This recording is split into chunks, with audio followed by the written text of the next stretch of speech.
उत्तराखंड, जिसे हम सब देवभूमि के नाम से जानते हैं, यह राज्य कभी उत्तर प्रदेश का हिस्सा हुआ करता था।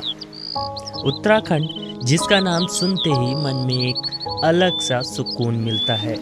हर तरफ जंगल, पहाड़, नदियाँ, बर्फ और सैलानी। लेकिन इन सब के बावजूद उत्तराखंड का एक डार्क ट्रुथ भी है, जो इसे खूबसूरत होने के साथ साथ डर का एहसास भी कराता है। आज हम आपके लिए उत्तराखंड की कुछ ऐसी ही किंवदंतियां लाए हैं, जिसको सुनने के बाद आपके रोंगटे खड़े होना लाजमी है। किसी जगह के पास किसी का खून हुआ है, तो किसी के पास कब्रिस्तान है, तो कई तो बाकायदा पुराने जमाने से ही भूतहा करार दी गई हैं। अगर आपने इन उत्तराखंड के टूरिस्ट स्पॉट के बारे में नहीं सुना है, तो चलिए बताते हैं आपको इनके बारे में।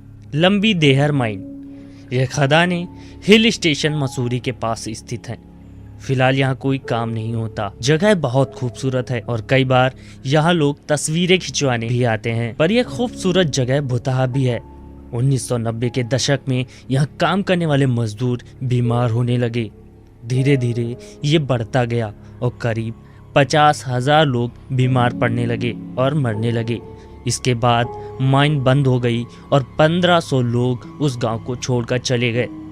तब से ये जगह भुतहा घोषित हो गई है। मुरली नगर मेंशन, हर किसी को ब्रिटिश कॉलोनियल पीरियड याद होगा।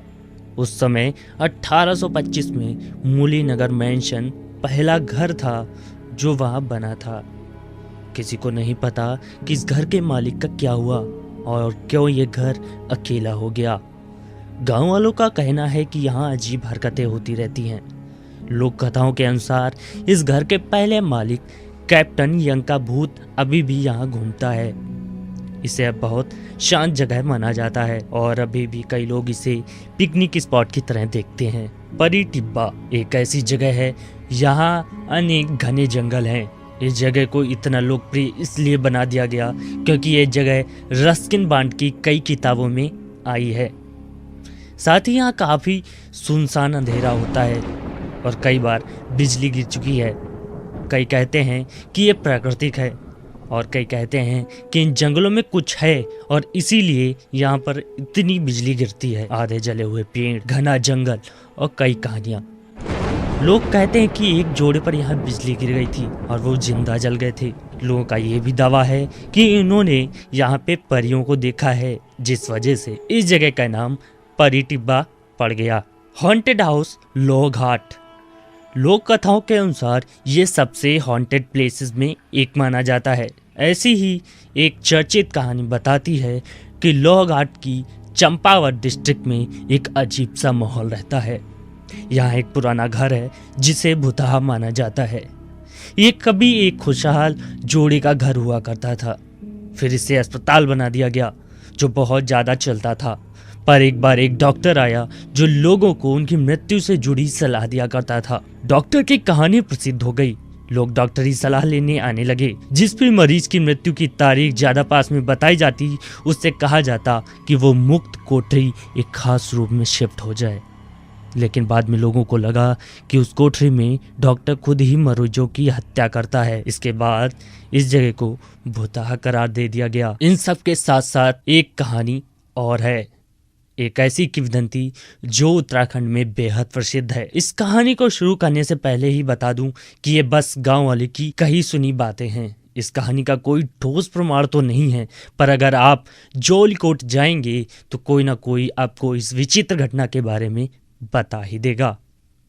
ये 19वीं शताब्दी की बात है, जब लेफ्टिनेंट कर्नल वार्किव नाम के एक अंग्रेजी अफसर जोलीकोट आए थे। उस समय जोलीकोट एक छोटा सा गाँव था जहां पर नैनीताल जाते हुए अंग्रेजी अफसर और उनके घोड़े कुछ देर सुस्ताते थे। यहाँ पर रुके वार्किव साहब को एक स्थानीय लड़की से प्यार हो गया और कर्नल साहब यहीं के होके रह गए।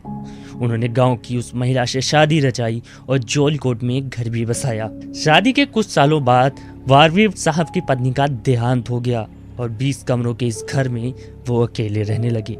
न नौकरों को अंदर आने की इजाजत थी और गांव वाले अगर पास से भी गुजरते तो उनको दुत्कार कर भगा दिया जाता। इस दौरान गांव वालों ने यहाँ हो रही अजीबोगरीब गतिविधि पर ध्यान दिया।